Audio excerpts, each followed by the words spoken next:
Quiero dar la bienvenida a todos para que el día de hoy vamos a hablar sobre un tema, creo que no más que de controversia, es un tema de difícil manejo como es la oftalmopatía de Graves severa. Para ello, el doctor Max Acosta Chacaltana, quien es miembro del Servicio de Endocrinología de Clínica Delgado, nos ayudará con un caso clínico y una discusión de los aspectos actuales en lo que corresponde al manejo de la oftalmopatía de Graves severa. Y pues también tenemos el gusto de contar con dos excelentes invitados que son expertos en orbiculopatía severa y orbiculopatía de Graves y también en la parte quirúrgica, como en primer lugar al doctor Solón Serpa, un gran amigo. Hemos sido residentes en el Hospital Arzobispo Loaiza. Actualmente lidera un equipo de manejo de orbiculopatía en la clínica Montesur, y creo que es muy importante su presencia el día de hoy. Y también a la vez alguien de la casa, que es el doctor Daniel Malaver, que es médico oftalmólogo de Clínica Delgado, experto en orbiculopatía, el cual pues tenemos los dos aspectos, el aspecto clínico y el aspecto quirúrgico de esta condición, no frecuente, pero también de gran importancia para el manejo de la oftalmopatía de Graves severa. Max, te dejo los micrófonos. Tienes toda la amplitud para iniciar la discusión del caso. Bienvenido, Max. Bueno, buenas noches. Me siento muy honrado por la compañía de todos ustedes, de estos grandes doctores, ¿no? Expertos en el tema, ¿no? Entonces, agradeceré también sus comentarios, ¿no? Y sus observaciones, ¿no? Entonces, empezamos, ¿no? No tengo conflictos de interés para la presente charla. Empezamos entonces con el caso clínico. Se trata de un paciente varón de 65 años de edad, ¿no? Quien acude a consulta para evaluación. Este paciente refiere sensación de arenilla en ambos ojos que se incrementa al movimiento desde hace más o menos 2 semanas. Además, nota enrojecimiento en ambos ojos en la última semana y aumento de volumen de los párpados, ¿no? Entonces, el paciente refiere que en las últimas 3 semanas viene fumando 3 cigarrillos por día. Y como antecedentes, pues tenemos que es un paciente con diagnóstico de hipertiroidismo hace 2 meses. Él está recibiendo tiamazol 20 miligramos por día y propanolol media tableta por vía oral cada 12 horas, ¿no? Como antecedentes familiares, madre con hipotiroidismo y diabetes tipo 2. Entonces, al examen clínico, es un paciente que se le encuentra una presión arterial de 135,90, una frecuencia cardíaca en 90, ¿no? Pueden ver su índice de masa corporal de 33,5. Es un paciente con obesidad grado 1. Al examen tenía un poquito de tremor, la tiroides 2 veces el tamaño normal, ¿no? No dolorosa la palpación, no había edema en miembros inferiores y los reflejos osteoteninosos aumentados, ¿no? Este es el paciente, ¿no? Lo que en la foto real, ¿no? Aquí podemos ver el paciente cómo tiene eritema, ¿no? En ambos ojos, a predominio en el lado derecho, ¿no? Aquí podemos ver edema en los párpados, ¿no? Y esta es la vista de perfil y aquí podemos ver cómo está la presencia de la oftalmos, ¿no? Entonces se le piden exámenes al paciente, ¿no? Tiene un TSH donde está suprimido el TSH, un T4 libre, un T3 elevado, ¿no? Una glucosa en 101, un anticuerpo antirreceptor de TSH, el antitrap, ¿no? En 20,3, un valor normal para nuestro laboratorio, nuestro laboratorio está a 1,7, y un anticuerpo estimulante del tiroides en 143 para un valor normal de 0,138, ¿no? Entonces, recordemos pues que la orbitopatía de Graves, ¿no? También llamada enfermedad ocular tiroidea u orbitopatía asociada a la tiroides, se va a presentar entre el 25 y 50% de los pacientes con enfermedad de Graves. Recordemos que la enfermedad de Graves es la causa más frecuente del hipertiroidismo. Entonces, aquí quiero resaltar que cuando nosotros vemos hipertiroidismo, el hipertiroidismo se va a dar en el 0,2 al 1,3% de los pacientes. Y de los pacientes con hipertiroidismo, pues la causa más frecuente es la enfermedad de Graves-Basedow, ¿no? El 70%. Pero también recordemos que hay otras causas de hipertiroidismo, como es el bocio multinodular, 16%, debido a medicamentos, el 9%, y las tiroiditis del 3 al 5%. Entonces, recordar que cuando vemos un paciente con hipertiroidismo, el 70-80% va a ser por enfermedad de Graves-Basedow, ¿no? Y en los pacientes con enfermedad de Graves-Basedow, la afectación va a estar alrededor del 25 al 50% de los pacientes, ¿no? Pero también recordar que el 5% de los casos se puede presentar en pacientes eutiroideos, o sea, el perfil hormonal va a estar normal, pero van a ser pacientes sobre todo con hipotiroidismo o tiroides de Hashimoto eutiroideos, ¿no? Entonces, recordar que una minoría de los casos también se puede presentar en pacientes eutiroideos o con eh, hipotiroidismo por tiroides de Hashimoto. Entonces, dentro de la fisiopatología, recordemos que el hipertiroidismo por enfermedad de Graves-Basedow se va a deber al incremento de estos anticuerpos, ¿no? Contra el receptor de TSH, ¿no? Y también va a haber una mayor sensibilidad en los receptores de IGF-1 a nivel de los fibroblastos. Entonces, estos inmunoglobulinas, ¿no? Y la acción del IGF-1 sobre los receptores en los fibroblastos, pues va a aumentar la producción de ácido hialurónico, ¿no? Esto va a hacer que hay una dediferenciación y las células se van a transformar en células adiposas. No solo va a haber mayor formación de células adiposas, sino va a haber un crecimiento de las células adiposas también. Por otro lado, va a haber una activación de las células T y las células B, lo que va a llevar a inflamación, producción de interleuquinas inflamatorias, interleuquina C y factor de necrosis tumoral alfa, ¿no? Lo que va a llevar a que haya inflamación a nivel del tejido y a nivel del músculo, pues va a haber un engrosamiento, ¿no? Va a haber una remodelación a nivel de los músculos, ¿no? Entonces, la orbitopatía de Grace está asociada a la presencia de esas inmunoglobulinas estimulantes del receptor TSH y a la mayor sensibilidad del IGF-1, sobre todo a nivel de los fibroblastos, ¿no? Entonces, recuerden que la cavidad orbitaria es una cavidad que no es de fácil expansión, entonces, ¿hacia dónde se va a expandir cuando hay aumento del ácido hialurónico? Del crecimiento del tejido adiposo, pues va a ser adelante, ¿no? Por eso que se produce la proptosis, por eso que se produce el lagoptalmos, ¿no? Y el enrojecimiento y todo lo demás, pues va a ser debido a la inflamación, ¿no? El dolor va a ser debido a la inflamación y a veces cuando hay signos, ¿no? De, digamos, disminución en lo que es de los movimientos oculares, va a ser porque va a haber compromiso ya muscular, ¿no? Y lo más peligroso y lo más riesgoso de este trastorno, pues que puede llevar al compromiso del nervio óptico y puede llevar a la pérdida de la visión, ¿no? Entonces, ¿cuáles son los factores de riesgo para el desarrollo o deterioro de la oftalmopatía de Dije Graves? algo interesante. Entonces, tenemos el Ya hipertiroidismo vamos. o el hipotiroidismo, ¿no? Entonces, si tenemos al paciente con el hipertiroidismo, compensarlo rápidamente, y si tenemos al paciente en hipotiroidismo, también compensarlo rápidamente, ¿no? Mateo, sube. Fumar es un Aldo, factor de sube. riesgo muy Apaga la importante, luz. ¿no? Por tanto, a todos los Por pacientes favor, el se les pollo lo debe pones de abajito. aconsejar el que deben dejar de fumar, ¿no? La administración de yodo radiactivo también es un factor de riesgo tanto para el desarrollo como para el deterioro. Por tanto, la terapia con yodo radioactivo, yodo 131, está contraindicada en pacientes con oftalmopatía activa, moderada, severa, ¿no? Niveles altos de anticuerpo antirreceptor de TSH, más de 5 valor, al 5 veces el valor de referencia, también es un factor de riesgo. Y la elevación del colesterol, la hipercolesterolemia es un factor de riesgo, ¿no? Entonces, solamente recordar que la orbitopatía tiroidea se va a presentar entre el 25 al 50% de los pacientes con enfermedad de Graves-Basedow. Por tanto, tenemos que buscar la enfermedad de Graves-Basedow, ¿no? En cuanto a la gravedad, felizmente el 94% van a ser casos leves y solamente el 6% van a ser casos graves, ¿no? Pero recordar que las formas graves, moderadas a graves, van a ser un desafío terapéutico, ya que pueden no responder a los tratamientos médicos disponibles, ¿no?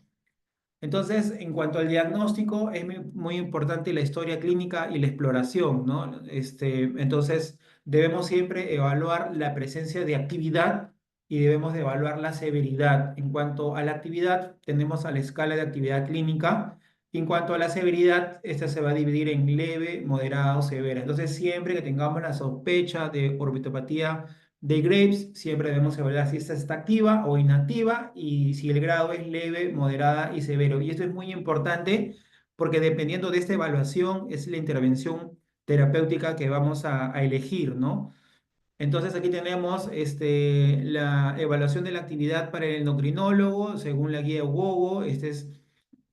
Acá tenemos entonces 7 parámetros, ¿no? Tenemos lo que es la presencia del dolor retrovulvar espontáneo, dolor con los movimientos de la mirada hacia arriba o hacia abajo, el enrojecimiento palpebral, enrojecimiento conjuntival, edema de la carúncula, el edema palpebral y el edema conjuntival, ¿no? Entonces son 7 puntos y se considera que hay actividad cuando tenemos 3 o más puntos, ¿no?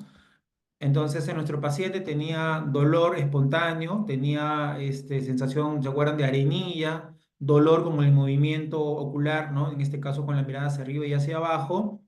Y tenía enrojecimiento conjuntival, ¿no? También tenía un edema de la carúncula.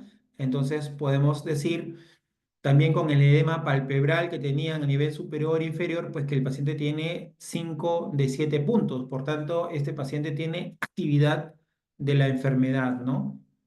Y en cuanto a lo que es el oftalmólogo le va a agregar 3 puntos adicionales. Uno es la evaluación de la proctosis, ¿no? Y esto también lo va a evaluar en cada consulta que tiene con el oftalmólogo, que puede ser de 1 a 3 meses. Entonces, un incremento de la proctosis mayor a 2 milímetros. Después también el oftalmólogo nos va a ayudar con la evaluación de los movimientos oculares, va a evaluar a los músculos y nos va a ayudar con los cambios en la agudeza visual, ¿no? Si hay alguna variación en la agudeza visual según la tabla de Snellen, ¿no? Entonces, para el oftalmólogo son 3 puntos adicionales, son 10 puntos entonces a evaluar y se considera orbitopatía activa más de 4 puntos, 4 o más puntos, ¿no? Entonces, aquí están las evaluaciones adicionales que hace el oftalmólogo, ¿no? La medición del exoftalmos, la evaluación de los movimientos oculares y la evaluación de la agudeza visual con la escala de Snellen, ¿no?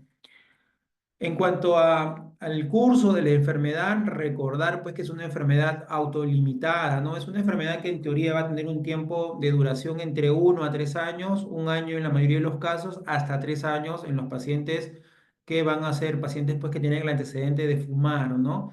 Entonces recordemos por favor que hay una fase aguda de la enfermedad que es la fase inflamatoria y una vez que va a pasar la fase inflamatoria, va a empezar la fase no inflamatoria, que es la fase de la fibrosis. No se puede superponer la fase inflamatoria con el inicio de la fase de la fibrosis, ¿no? Y posteriormente, a los 3 años, por lo general, lo que vamos a ver en los pacientes es secuelas de la fase inflamatoria, ¿no? Por eso es importante y recalco la importancia de evaluar la actividad y la severidad, ¿no? Entonces, y esto porque es importante, porque nosotros, si podemos ver acá, ¿no? La actividad implica presencia de inflamación y por lo tanto potencial de cambio, ya sea espontáneo o en respuesta a la inmunomodulación. Entonces, en este incendio, ¿no? Nosotros podemos apagar este incendio y con eso podemos mitigar lo que es la severidad. O sea, si nosotros encontramos un paciente con fase activa y intervenimos, podemos evitar que la severidad avance, ¿no? Que avance el daño, la fibrosis, ¿no? Y las complicaciones. Entonces, es muy importante entonces evaluar la actividad, sinónimo de inflamación. Entonces podemos concluir que nosotros, si actuamos sobre la actividad, podemos entonces reducir la severidad, ¿no? Pero para esto tenemos que actuar pronto, ¿no? Entonces, ¿cómo evaluamos la severidad? Aquí tomamos como referencia a la guía EUGOO del 2021. Entonces dice, ¿no? Es moderada severa si presenta o dos o más de los siguientes puntos, ¿no? Entonces, retracción palpebral más de 2 milímetros, si hay afectación de las partes blandas, moderada o grave, si hay un exoftalmos mayor a 3 milímetros por encima de lo normal para la raza y género, y si hay una diplopia, ya sea inconstante o constante, ¿no? Nosotros podemos ver que el paciente tenía las oftalmos, tenía retracción palpebral en la parte inferior, entonces consideramos aquí un punto, ¿sí? Entonces lo consideramos como moderado, ¿sí? Como moderado. Entonces, ¿cuáles son las recomendaciones en los casos moderados? definitivamente pues debemos decirle al paciente que deje de fumar, que use gafas para protección contra el sol, que use gotas, ¿no? Y si hay lavoftalmos, ¿no? Exposición del ojo, pues también se puede utilizar algunos geles en la noche para dormir, ¿no? Y la recomendación, pues, la suplementación en casos leves del selenito de sodio, ¿no? Que se debe dar por 6 meses, ¿no? Entonces aquí tenemos el estudio donde se vio esto. Fue un estudio en pacientes con orbitopatía de Graves leve, ¿no? Se les dio el selenito de sodio 100 microgramos 2 veces al día. Se comparó versus la pentoxifilina 2 veces al día también, y lo que se vio que a los 6 meses del tratamiento el selenio mejoró la calidad de vida y mejoró el compromiso ocular y ralentiza la progresión de la orbitopatía de Graves, ¿no? Entonces aquí podemos ver mejora, no hay cambios y empeoramiento, ¿no? Entonces, este es el score de calidad de vida, que es un score que se le da a los pacientes donde ellos van evaluando cómo se sienten, ¿no? Y aquí vemos la evaluación general por parte del médico, ¿no? Entonces, a los 6 meses vemos que más pacientes mejoran con el selenio, a los 12 meses también, y la evaluación general con el selenio también se ve que hay mayor respuesta tanto a los 6 meses como a los 12 meses con el selenito de sodio 100 microgramos 2 veces al día, ¿no? Pero esto es en los casos leves, ¿no? Entonces el paciente pues acude al servicio, se le da las recomendaciones, se le dice que deje de fumar, se le dice que vaya, que tome el selenio, ¿no? Pero el paciente hace caso omiso, sigue fumando, ¿no? Y tiempo después, entonces, a pesar de echarse las gotas, ¿no? Empeora, ¿no? Entonces ya en este caso evaluamos, el paciente ya no solo tiene retracción palpebral mayor a 2 milímetros, sino que ya tiene afectación de partes blandas, moderado, grave, y hay un aumento del exoftalmos, ¿no? Entonces ya estamos hablando de un grado severo, ¿no? Entonces los casos severos, ¿no? Que es el motivo de la charla, entonces siempre se va a recomendar referir al paciente a un centro especializado donde exista un endocrinólogo que conozca del tema, un oftalmólogo que conozca del tema, ¿no? Y hay un equipo que le pueda dar el soporte al paciente en este contexto, ¿no?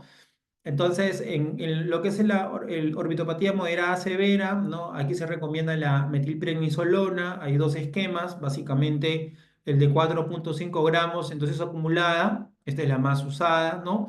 Se va a usar la dosis de 7,5 gramos, ¿no? Para casos más severos, cuando hay diplopia o cuando hay signos severos en tejidos blandos, ¿no? ¿Por qué la metilprednisolona endovenosa? Porque la metilprednisolona endovenosa, cuando se compara versus placebo, tiene una eficacia de 83% versus el 11%.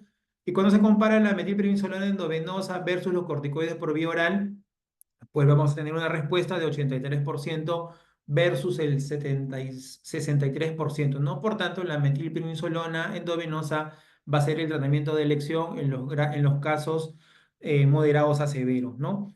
Entonces, en el caso del paciente, podemos ver pues que lo que sugiere la guía GOGO es la combinación de la metilprednisolona con micofenolato, porque se ha visto que la respuesta, ¿no? Cuando se compara la metilprednisolona endovenoso más micofenolato versus metilprednisolona endovenoso, vamos a tener mayor respuesta, ¿no? 79% versus 51% a las 12 semanas y 91% de respuesta versus 68% a las 24 semanas, ¿no? Por tanto, la combinación de metilprednisolona con micofenolato va mejor, ¿no? Entonces, en el caso del paciente, en este contexto, inicialmente pues se le recomienda la metilprednisolona endovenosa en dosis acumulada de 4,5 gramos, esto significa 500 miligramos semanal, ¿no? Por 6 semanas, seguido de 250 miligramos semanal por 6 semanas, más el micofenolato de mofetil, 500 miligramos por vía oral cada 12 horas por 6 semanas. Si hay buena respuesta, ¿no? El paciente continúa el tratamiento por 18 semanas más, al final son 24 semanas, ¿no? Y en teoría esto es lo que hace el paciente, pero bueno, acá vemos el algoritmo, ¿no? Estamos en esta zona de aquí, ¿no? Aquí podemos ver, ¿no? Pero el paciente lamentablemente no va bien y empieza a referir, pues, diplopia inconstante, ¿no? Entonces ya estamos en un grado severo, en el grado severo, nos vamos a este lado del algoritmo, ¿no? Aquí es 0,75 gramos endovenosos de metilprednisolona, ¿no? Por 6 semanas, buena respuesta, continuamos por 6 semanas más a 0,5 gramos, ¿no?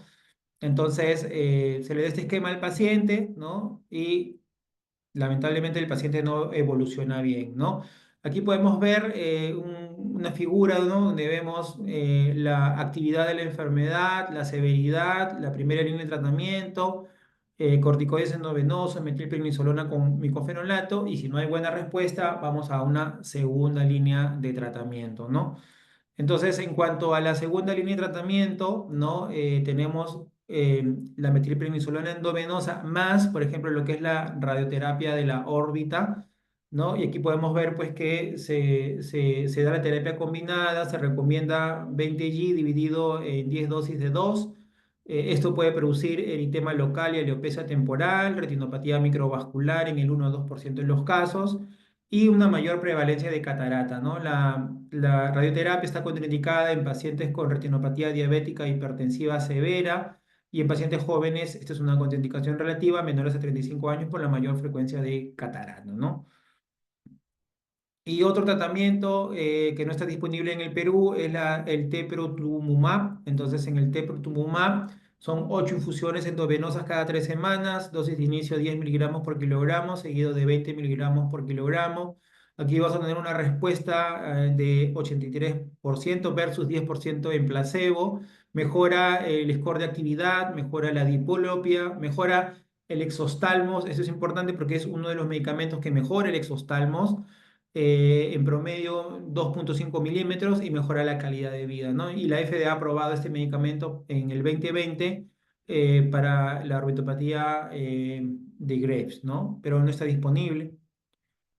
Entonces, lamentablemente, pues vemos que nuestro paciente no está yendo bien, ¿no? Y ya el paciente va mal y ya empieza a tener amenazas de pérdida de la visión, ¿no? Entonces, aquí, digamos, los casos en que podemos observar esto es cuando hay neuropatía óptica, ulceración y exposición corneal, subluxación del globo ocular, formas severas del globo congelado y la presencia de pliegues coroideos, ¿no? Entonces, en este caso, esto es una emergencia, recordar que la neuropatía óptica, distiroidea, ¿no? Y cuando hay amenaza de pérdida de la visión, es una emergencia, se requiere tratamiento de inmediato y en estos casos se recomienda la metilprednisolona 1 gramo endovenoso por 3 días consecutivos o cada 48 horas, ¿no? El paciente tiene que ser evaluado a la semana. eh, si no hay mejoría, entonces hay que ir de inmediato a la cirugía descompresiva porque tenemos que salvarle la visión a nuestro paciente, ¿no? Si hay una respuesta parcial, se puede repetir los bolos y se vuelve a reevaluar en una semana. Si hay buena respuesta, se puede llevar a una dosis total de metilprednisolona de 7,5 gramos, ¿no? Como vimos en el esquema anterior. Entonces aquí estamos ante la emergencia, ¿no? Esta es la parte del algoritmo de la guía EU 2021. Y en cuanto a los exámenes complementarios, ¿no? Nosotros podemos solicitar exámenes complementarios, como es la tomografía de órbita sin contraste o la resonancia magnética, sobre todo cuando hay proptosis unilateral, ¿no? Y esto se va a dar, usualmente el compromiso es bilateral, ¿no? Pero a veces se puede dar de manera unilateral y a veces podemos tener una proptosis unilateral y esto va a ser alrededor del 15% de los casos, ¿no? Entonces, cuando tengamos una proptosis unilateral, una etiología no clara, que sospeche de neuropatía óptica, que puede haber un tumor que esté causando, digamos, la proptosis del globo ocular, ¿no? Entonces debemos de pedir tanto una tomografía o una resonancia magnética, ¿no? Se dice que la tomografía sin contraste es el de elección, ¿no? La resonancia magnética se deja para casos muy puntuales. Si se cuenta con ambos, ambos podrían ser, pero de menor coste, en todo caso, una tomografía de órbita sin contraste ayuda bastante, ¿no? Aquí podemos ver, ¿no? En esta imagen, ¿no? Cómo hay exostalmos, ¿no? Los globos oculares acá tendrían que estar a la mitad más o menos de la línea, ¿no? Y acá podemos ver engrosamiento pues de los músculos también, ¿no? Como se puede ver aquí también, ¿no? En este corte, ¿no? Y también se recomienda pues el uso de imágenes previo a una cirugía descompresiva de órbitas, ¿no? En cuanto a la fisiopatología, pues habíamos hablado de las inmunoglobulinas contra el receptor del TSH, ¿no? Y la mayor sensibilidad a los receptores de IGF-1, ¿no? Que van a actuar a nivel de los fibroblastos, causando la dediferenciación hacia células adiposas, ¿no? Y que va a haber mayor producción de ácido hialurónico, ¿no? Y Padre, glucosaminoglucanos, llama a tu mamá, pues, y Iván. esto va a llevar pues a la ¿A expansión del dormir? tejido grasa, al engrosamiento de los músculos, ¿no? Y aquí podemos ver los fármacos, ¿no? ¿Dónde van a actuar los fármacos? Entonces el micofenolato va a tener un efecto antiproliferativo a nivel de las células T y B, entonces va a haber disminución de la inflamación con el micofenolato. Y el temprotumumab, que no lo tenemos disponible, es un anticuerpo monoclonal contra el receptor de IGF-1, ¿no? Entonces aquí va a estar el temprotumumab. Las demás terapias, bueno, están allí, ¿no? Si las tenemos las podemos usar, pero recordar que ante la inflamación, metilprednisolona endovenoso con micofenolato es la combinación de elección, ¿no? Si no hay buena respuesta, dosis mayores de metilprednisolona, ¿no? Y como segunda terapia, en algún momento quizás de contar, el temprolupumab es una terapia prometedora, ¿no?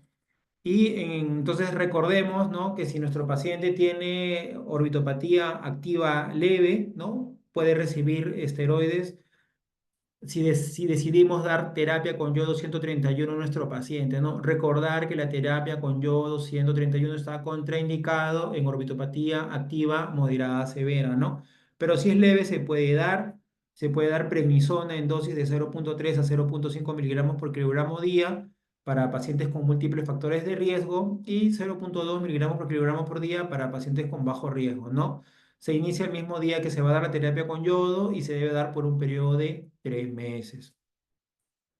Entonces, como conclusiones, ¿no? Es muy importante evaluar la actividad y la severidad en los pacientes con orbitopatía de Graves. Las formas activas, moderadas a severas de orbitopatía son un desafío terapéutico. El manejo debe ser en un centro especializado con un equipo interdisciplinario, ¿no? Y el uso de yodo 131 en pacientes con orbitopatía moderada severa está contraindicada. Y el uso de imágenes, la tomografía o la resonancia en casos unilaterales o que el diagnóstico no esté muy claro, ¿no? Entonces, esto sería todo de mi parte. No sé si hay algunas preguntas de la audiencia, comentarios, aportes.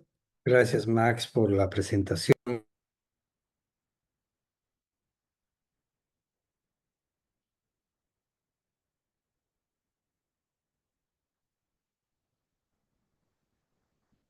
Tienes el micrófono apagado. Disculpa, que estaba hablando sobre, quiero invitar ahora a los oftalmólogos para que vean la parte clínica. Nosotros como endocrinólogos generalmente tenemos el manejo que había explicado Max, pero también la condición clínica y quirúrgica.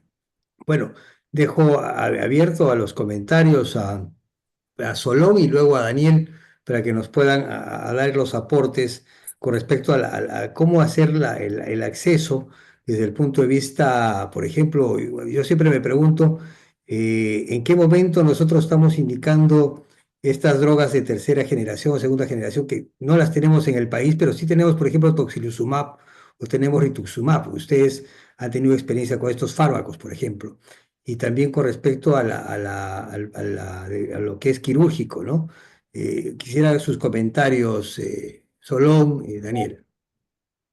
Bueno, eh, primero felicitar al doctor Más por la excelente charla que ha dado, una charla bastante completa sobre todo el aspecto general de orbitopatía de Graves, realmente una charla bastante completa. Si vamos directamente al tratamiento con estas nuevas drogas, yo particularmente no tengo experiencia. Tenemos en nuestro equipo, está conformado por el orbitólogo, en este caso yo, un neurooftalmólogo, una endocrinóloga y un reumatólogo que nos apoya mucho en el tratamiento antiinflamatorio. Estas terapias modernas no tengo experiencia, ya que son bastante caras, las que se pueden contar en el Perú. Y básicamente el tratamiento que hacemos nosotros es a través del reumatólogo con corticoides, prednisolona endovenosa y otras drogas de uso de por reumatología. Pero no tengo experiencia en estas drogas nuevas. Cuando hacemos una evaluación oftalmológica, la evaluación oftalmológica tiene que hacer una evaluación completa. Completa desde la agudeza visual, pasando por una evaluación de pupilas. Por ejemplo, sabemos que debemos tener un examen basal en estos pacientes, un examen completo, porque el paciente, si empezó fase activa, debemos seguirlo por mucho tiempo y debemos tener un examen oftalmológico basal. Por ejemplo, para evaluación de nervio óptico tenemos que hacer una buena agudeza visual, examen de pupilas, test de colores y campo visual, que nos van a dar información de cómo está funcionando los nervios ópticos. Tenemos que evaluar la posibilidad de glaucoma, sobre todo si el paciente viene con proptosis y en fase activa. Hay que tomar la presión, hacer fondo de ojo para ver el nervio óptico, motilidad ocular por la restricción de los músculos, una buena evaluación de la función palpebral por las retracciones que pueden haber y siempre hacer esa oftalmometría basal, ¿no? Me parece que Daniel probablemente que se ha formado en México pueda tener un poco más de información sobre estas terapias modernas de segunda o tercera línea en Graves. Daniel. Daniel. Sí, desafortunadamente no es de fácil acceso. Incluso en México sí había posibilidad de usarlas, pero el tratamiento es muy caro. Entonces, desafortunadamente, muchos de los pacientes, por el costo, no tienen tanto acceso a este tipo de tratamientos, ¿no? Algunos incluso viajaban a Estados Unidos o iban a España con el doctor Pérez Moreira, como para hacer este tipo de uso de tratamiento. Ahora, el trepotumumab, que sí ha sido aprobado, si bien es cierto, por la FDA, pero desde el 2023, finales del 2023, eh, han reportado casos severos de sordera. Entonces, es un medicamento que sí ha tenido un buen resultado en disminuir la actividad, disminuir el CAS, disminuir el exoftalmos, pero desafortunadamente, como no se tenía mucho tiempo de uso, recién es de que se ha empezado a ver ese tipo de efectos adversos como la sordera, que sí es un problema considerable. Entonces, realmente el uso actual del trepotumumab está ahí, en espera de viabilidad, de seguridad básicamente al paciente, ¿no? En cuanto al tocilizumab, sí, se ha visto un resultado bueno, pero no es tampoco tan exagerado o incluso se va combinando con micofenolato y además con prednisona bioral en alguno de los casos. Debemos de considerar también que hay algunos tipos de actividad crónica o subaguda en algunos pacientes con este tipo de orbitopatía tiroidea que se van generando algunos mezcla de o combinaciones, ¿no? De este tipo de medicamentos, como lo mencionó el doctor Max, en el que van usando metilprednisolona y además a la par pues un inmunomodulador o en todo caso pues un tratamiento ya más con algún tipo de terapia de tercera o cuarta generación, pero en realidad el uso, al menos en Latinoamérica, no es todavía tan extenso como para generar una opinión de su beneficio, ¿no? Pero sí, como le digo, se ha reportado de cuarta generación, que es el trepotumumab, que tiene un efecto adverso actual de sordera severa. Muchas gracias, Daniel, y muchas gracias, Solón. Un aspecto con respecto al Selenium Max. Realmente, el Selenium, ¿qué tipo, qué impacto tiene, qué dosis? Realmente a todo paciente con oftalmopatía de Graves le daría Selenium. ¿Cuál sería la indicación de Selenium? Bueno, Doc, la guía nos dice en los casos de orbitopatía leve, ¿no? Y es citrito de sodio 100 microgramos 2 veces al día por 6 meses, ¿no? Entonces, yo creo que el selenio tiene un rol probablemente antiinflamatorio, ¿no? Y ahí es donde actuaría, ¿no? Entonces, pero en casos leves nada más, en casos leves. Ahora, si usted me pregunta, ¿no? Si yo le daría a los demás pacientes, yo creo que en fase activa se le podría dar, ¿no? Pero la guía es bien clara, la guía dice, pacientes con orbitopatía leve, ¿no? Pero si funciona en leve, yo creo que no existe quizás evidencia para recomendarlo en los otros grados, pero yo creo que podría funcionar, ¿no? Con Y, respecto al uso disculpe doctor que lo corte, sí, por con favor, respecto Daniel. del selenio, es un medicamento que es bien usado y básicamente mejora la calidad de vida del paciente y además para prevenir que se prolongue por mucho tiempo la actividad. Pero en realidad no es de que sea un tratamiento de base de solamente dar selenio para controlar la actividad o la progresión. Entonces, es básicamente para mejorar la calidad de vida. Entonces, en realidad se puede dar en cualquiera de las fases, sea leve, moderado, severa. Entonces, eso sí es algo que se puede dar, pero no ver que solamente se vaya a dar en los casos leves, ¿no? Y que esto tampoco va a controlar la actividad del problema. Gracias, Daniel. Hay preguntas en el chat. Puede levantar la mano alguien si desea hacer alguna pregunta. Y acá nos preguntan, Max, con respecto al inicio del tratamiento de los pulsos de metilprednisolona endovenoso y el uso a la vez de micofelonato. Si no hay micofelonato, ¿se puede iniciar tardíamente el uso de micofelonato posteriormente a los pulsos? Claro, yo creo que sí, ¿no? O sea, en realidad es un tratamiento de difícil, o sea, eso es un reto, pienso yo, ¿no? Como dijo el doctor Malaver, estoy de acuerdo en su comentario, ¿no? O sea, tenemos que usar todas nuestras herramientas para tratar de apagar el incendio, ¿no? Entonces, si yo tengo metilprednisolona endovenosa, pues le daré solo metilprednisolona endovenosa y cuando tenga acceso al micofenolato le agregaría el micofenolato, ¿no? Yo creo que ahí no hay ningún problema, ¿no? Pero en realidad la combinación va mejor, ¿no? Tanto metilprednisolona venosa como micofenolato, ¿no? Ok. Con respecto a la oftalmopatía de Graves severa y con respecto al tratamiento del hipertiroidismo. Tú sabes, Max, que tenemos las dosis de tiamazol, 20, 40, 60 miligramos, dependiendo de la condición, y la dosis promedio que usamos es 30 miligramos. Y considerando ello, la dosis promedio que tú consideras y también la posibilidad de la tiroidectomía total, ¿en qué condiciones podrías indicarlas? Eh, bueno, Doc, o sea, usted sabe que la dosis promedio es 30 miligramos, ¿no? En la mayoría de los casos. En muy pocos casos, quizás en los casos de tormenta tiroidea utilizamos 60 miligramos, ¿no? Recordemos que los antitiroideos pues no van a actuar de inmediato, ¿no? Su efecto se va a dar después de 4 o 6 semanas, quizás, ¿no? No he revisado, no he encontrado algún artículo que me diga que la tiroidectomía quirúrgica sea la solución. En realidad no tengo evidencia como para dar esa respuesta, ¿no? Pero yo creo que con lo que tenemos, ¿no? Con el tiamazol, la dosis de 30 miligramos o quizás 40 miligramos, podría ser más que suficiente, ¿no? Y la tiroidectomía total, pues lo dejaría para los casos, en realidad quizás de tormenta tiroidea, ¿no? No sé, usted de repente, doctor, ¿qué opina, no? No, la idea es un poco llevarlo al eutiroidismo al paciente lo más pronto posible. Y eso a veces, como tú dices, con respecto al tiamazol, a la segunda semana tienes el inicio del efecto tal cual, entonces tienes unas 2 semanas de todavía ahí de ventana.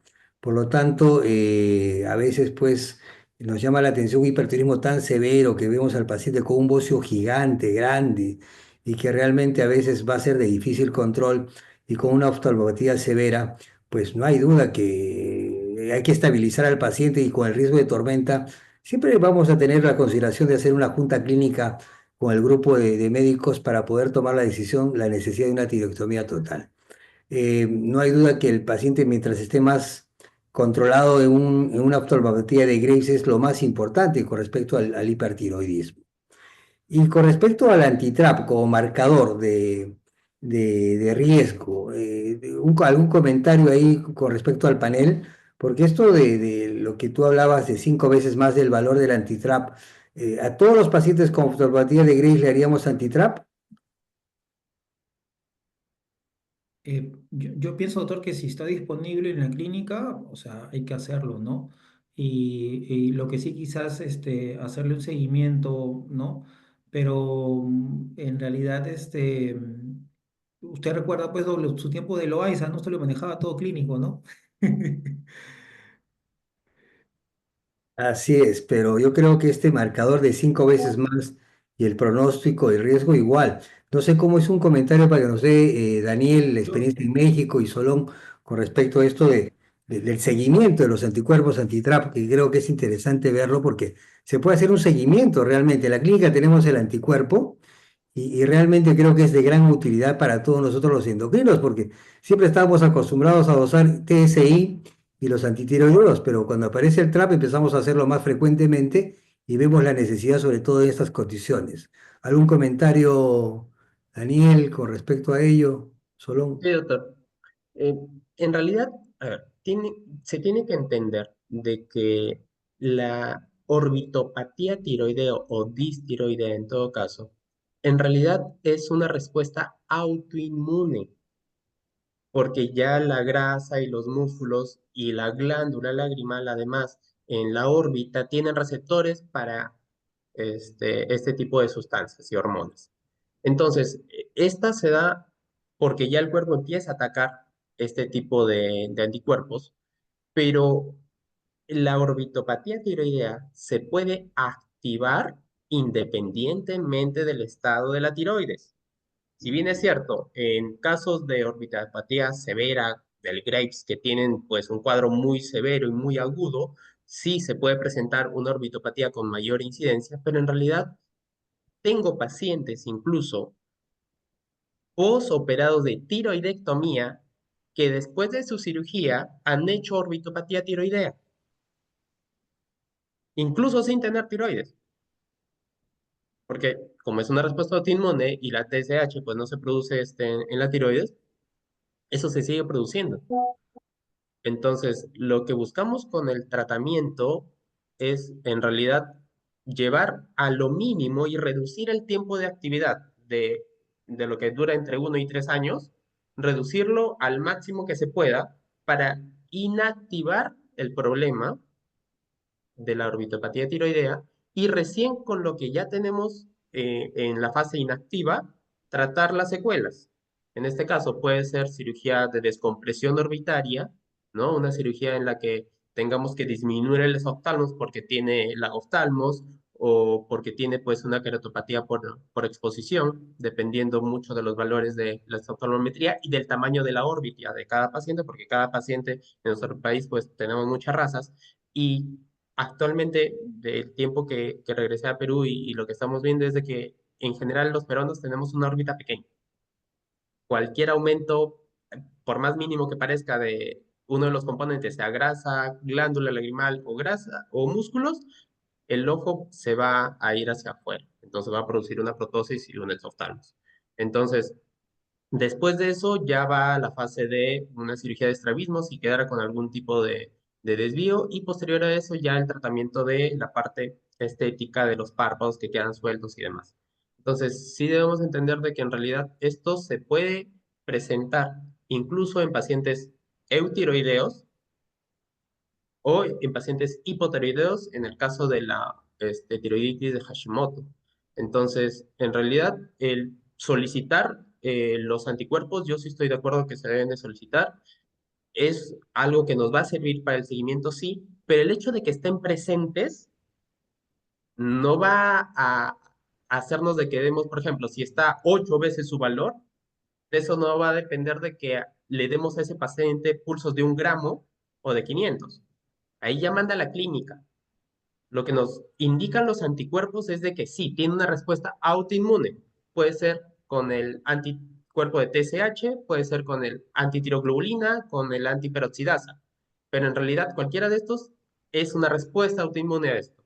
Entonces la actividad no se va a marcar en realidad en base al resultado del anticuerpo o de los valores del anticuerpo, sino del hecho que lo presenta nada más, pero va a depender el tratamiento de la actividad. En este caso, pues ya de los valores del CAS, pero en realidad yo uso más el VISA, que es un parámetro más completo que incluso pues incluye la sensibilidad a los colores con el test de Ishihara, porque en pacientes, aunque no parezca, puede empezar a afectar el nervio óptico de forma lenta y progresiva y disminuir la sensibilidad a los colores. Entonces, ese tipo de parámetros sí lo contamos, sí lo anotamos en el visa, ¿no? Entonces, ¿que es un poco más largo, que es más tedioso realizarlo? Sí, pero en realidad te da una mejor perspectiva del problema desde, como dijo el doctor Solón, que debemos de tomarlo desde que el paciente llega y sus controles posteriores para decidir en qué momento hacemos un tratamiento más agresivo o decidimos por la vigilancia. Ok, sí es cierto, porque recordamos la posición de pacientes que viran de tiroides de Hashimoto a enfermedad de Graves, y eso lo hemos visto como una enfermedad tiroidea conocida como el síndrome yo-yo, y que alguna vez hemos visto que pacientes que fueron diagnosticados como tiroides de Hashimoto y en un momento determinado, un año, 2 años después, hacen realmente oftalmopatía y hacen una condición autoinmune. Creo que es interesante recordar estas condiciones que no son frecuentes, ¿ah? No son frecuentes, pero sí las hemos observado y creo que es una condición especial. Ahora, dentro de esta condición de infiltración de fibroblastos, de tejido adiposo, ¿qué es lo que más protruye el globo ocular? ¿La grasa o la hipertrofia del músculo? Va a depender si es un tipo 1 o un tipo 2 de orbitopatía. En el tipo 1 hay aumento del volumen de la grasa predominantemente. Y en el tipo 2 predominantemente el aumento del músculo, de los músculos extraoculares, ¿sí? Las dos condiciones pueden producir proptosis, leve, moderada o severa, y pero la tipo 2, cuando hay un compromiso muscular, va a haber restricción del músculo, fibrosis del músculo, entonces el paciente va a tener también diplopía. ¿Por qué? Por una diplopía restrictiva, ¿no es cierto? Que probablemente requiera un manejo más complejo. Las dos condiciones pueden ser sometidas a cirugía, que podría ser en el tipo 1, cuando hay un aumento de la grasa, puede hacerse una descompresión grasa, acompañado también de una descompresión del plano orbitario de la órbita. Cuando es un tema de engrosamiento muscular, la mayoría de veces, generalmente cuando es severa, puedes optar por una descompresión orbitaria ósea, en la cual también haces una combinación de descompresión grasa, ¿no? Hablamos de cirugías complejas, ¿no? Ok. En realidad ahí, eh, como dice el doctor Salón, hay la tendencia a dividirlos en tipo uno y tipo 2, ¿no? De acuerdo a qué parte se afecta. Pero en realidad han salido algunos estudios actuales en los que depende mucho de la edad de presentación. Generalmente se decía de que los tipo 1 eran el primer pico de elevación de este tipo de enfermedades que eran en los menores de 30 o 35 años. Y en los de tipo 2 que se presentaban en los pacientes ya adultos, pasados los 50, 55 años. Entonces, se decía y se repartía así. Hay estudios en los que se han hecho un seguimiento a todos los pacientes con este tipo de patología y sí se ha visto de que hay una relación directa de la respuesta del aumento de los adipocitos en pacientes más jóvenes. Es decir, si este tipo de patología de orbitopatía tiroidea se presenta en una edad más joven, va a tener un predominio de aumento de la grasa orbitaria. Pero no quiere decir de que no vaya a evolucionar también en paralelo el aumento de los músculos, ¿ok? Y de la glándula lagrimal. Pero sí, en pacientes más adultos, cuando se han presentado, ha habido mayor predominio de afectación de músculos más que de grasa o de glándula lagrimal. Y esto, pues, dependiendo del volumen que se presenta, puede generar mayor exoftalmos en los pacientes que obviamente tienen mayor compromiso muscular.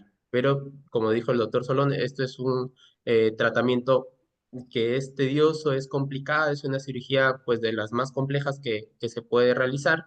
Y en el caso de los pacientes con este tipo de patologías, sí prefiero hacer una descompresión mixta, balanceada, porque pues en ocasiones, por ejemplo, hacemos una descompresión y retiramos la parte lateral del hueso o hacemos un fresado de toda la parte lateral profunda, pero también al sacar grasa estamos moviendo, ¿no? Todos los espacios para que el ojo se vaya acomodando.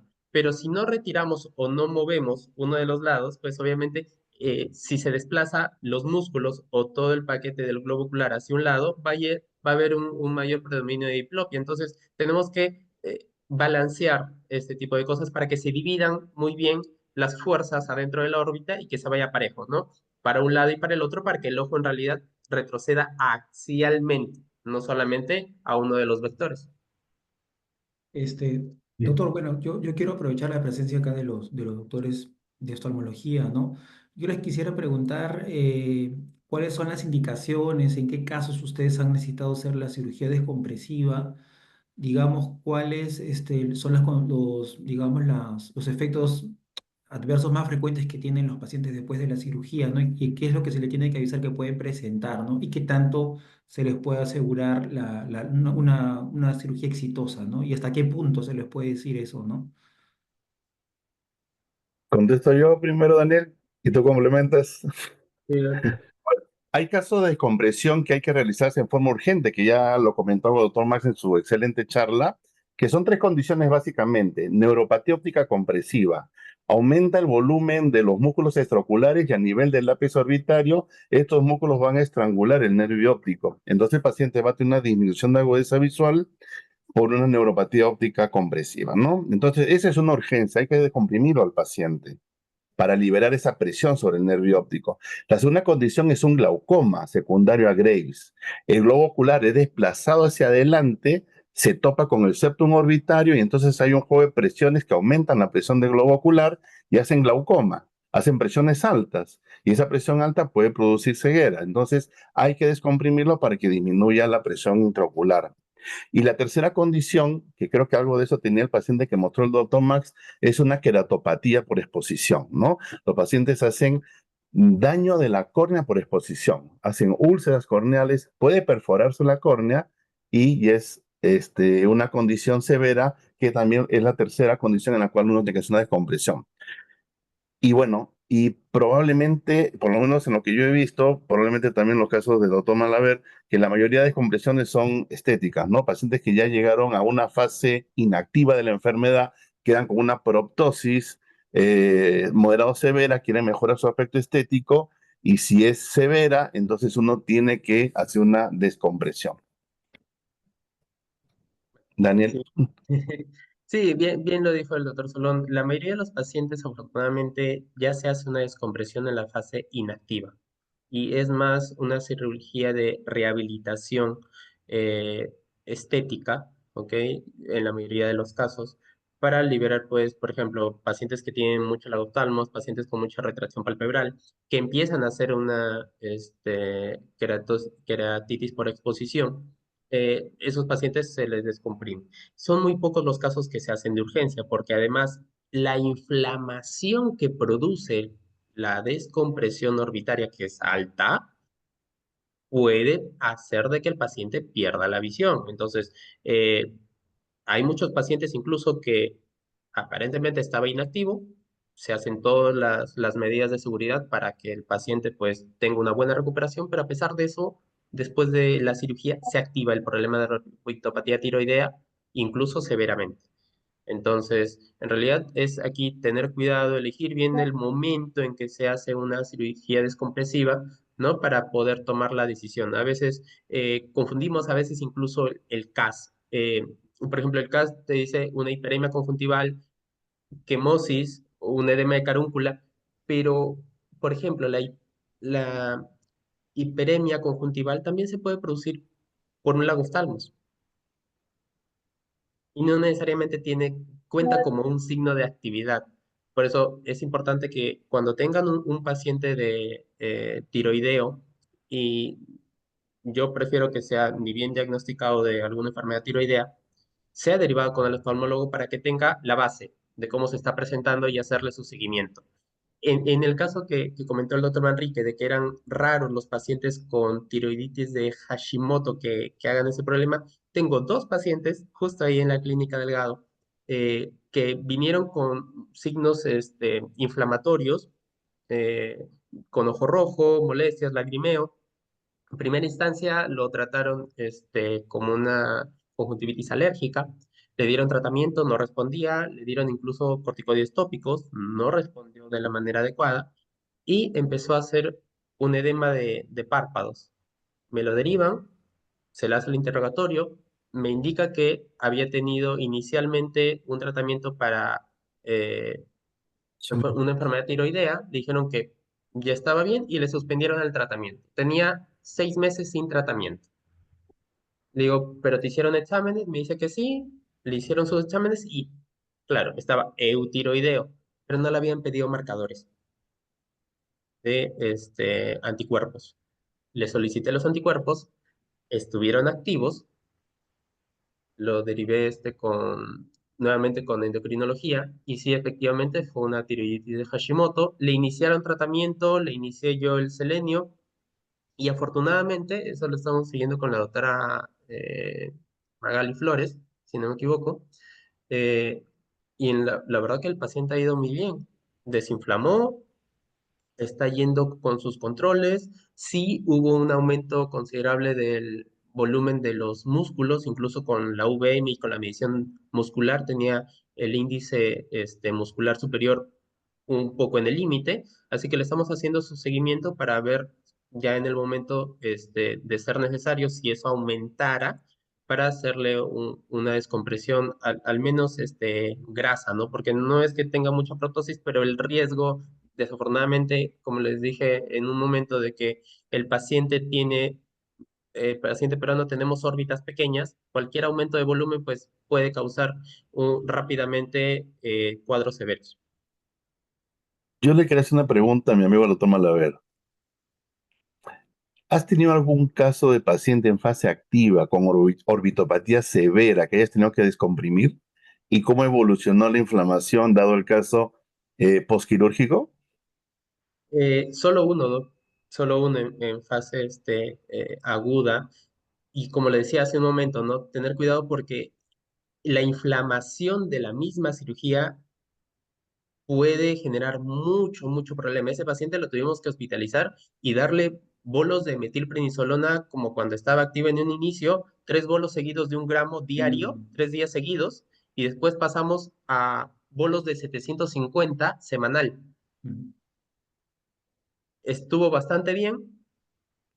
Como se rompió, en ese caso incluso tuvimos que romper pared medial, retiramos pared lateral y tuvimos que retirar un poco de piso, que normalmente no lo hago, pero pues en este caso lo ameritaba. Retiramos piso orbitario, respetando la parte central para que no se deprime el ojo, no se dañe pues el nervio infraorbitario y demás. Eh, y después de como 6, 8 semanas estaba bastante bien y el paciente tuvo un cuadro de sinusitis. Mm. Y se inflamó de nuevo. Se le hizo una celulitis orbitaria. Afortunadamente, se trató, o sea, el paciente mismo se dio cuenta, ya con la experiencia de tantos años de pasar con esto, se dio cuenta, acudió con el otorrino rápidamente, le hicieron un drenaje endoscópico del absceso y fue bastante bien. Pero sí, ¿Sabes? es considerable la inflamación. Esos son los casos quirúrgicos, retos severos, ¿no? Grandes. Normalmente queremos hacer una descompresión ya en la fase inactiva de la enfermedad para estar más tranquilo, pero en fase aguda es todo un reto, ¿no? Sí, o sea, lo ideal, como lo dije hace un momento, es hacerlo, y menos mal que es así, que son la mayoría en los casos inactivos, que se hacen las descompresiones. Pero a pesar de eso, siempre avisarle al paciente y tiene que estar informado de todos los riesgos que pueden pasar e incluso de la activación de la misma orbitopatía tiroidea, ¿no? El doctor Malaver hablaba de la descompresión balanceada, que es cuando descomprimimos las paredes laterales y la pared medial. En lo personal, por lo que él habla, me parece que él también, no nos gusta entrar mucho a piso de órbita, que está descrito que se puede comprimir, porque el paciente puede tener después una diplopia vertical, que es más difícil de manejar que una Importante. diplopia horizontal. Por eso la técnica balanceada trabaja sobre las paredes laterales y mediales para no tocar el piso y disminuir esa posibilidad de estrabismo vertical, ¿no? Sí, además de que cuando se han presentado los estudios comparando descompresión de 3 paredes, es decir, lateral, medial y piso, da lo mismo o hasta Ujú. incluso disminuye un poco menos el exoftalmos que si haces balanceada de lateral y medial más grasa. Eso sí, o sea, ya no Mangas. quitas piso, pero retiras buen volumen graso. Y eso sí ayuda, incluso disminuye más la proptosis. Ahora, tener en cuenta que en una descompresión orbitaria, eh, lo que vas a reducir de forma inmediata, ¿no? Es una buena cantidad de exoftalmos, pero esto se sigue reduciendo con el pasar de los años. Es decir, la grasa se sigue atrofiando. Entonces, no asustarse si al inicio, pues quizás descomprime 3, 4 milímetros nada más, porque en el periodo de un año o 2 años va a disminuir hasta 2 o 3 milímetros incluso. Entonces, en realidad, tener cuidado con cuánto descomprimir también, porque es un tema ya después de cómo corregir la posición final del ojo, ¿no? Sí. Bien. Bueno, yo quiero agradecerle realmente muy interesante y creo que apasionante la parte quirúrgica porque nosotros a veces hemos tenido las limitaciones respectivas porque realmente expertos en orbiculopatía en el país yo creo que no hay muchos y considero, bueno, su experiencia que han vertido el día de hoy es muy importante para nosotros como endocrinólogos clínicos porque creo que realmente a veces nos quedamos limitados con la parte clínica y la parte de manejo antiinflamatorio y no llegamos a la parte quirúrgica, pero qué excelente. Yo creo que en Clínica Delgado tenemos el equipo y las condiciones para seguir trabajando en equipo con endocrinología y oftalmología para verlo más seguido y realmente todo paciente con enfermedad de Graves debe pasar por oftalmología para hacer como una base de tratamiento para el seguimiento a lo largo del tiempo. Y creo que eso es muy importante.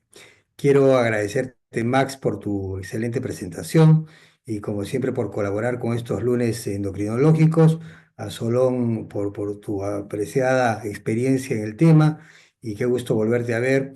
Y bueno, no, Daniel, gusto de conocerte y nada, vamos a considerar todos estos alcances que nos has dado. Somos un equipo de bastantes endocrinólogos y creo que la mayoría ingresó hoy día para poder conocerte y derivarte los pacientes que corresponden. Bueno, yo agradecerte, doy pase al doctor Walter Hidalgo y como siempre a Samuel y sin más que dejar un feliz día a la madre este domingo, que pasen muy, muy lindo el día a sus mamás y las mamás de los servicios. Doctor Hidalgo, un gusto. Hola, Eder. Gracias por la mención.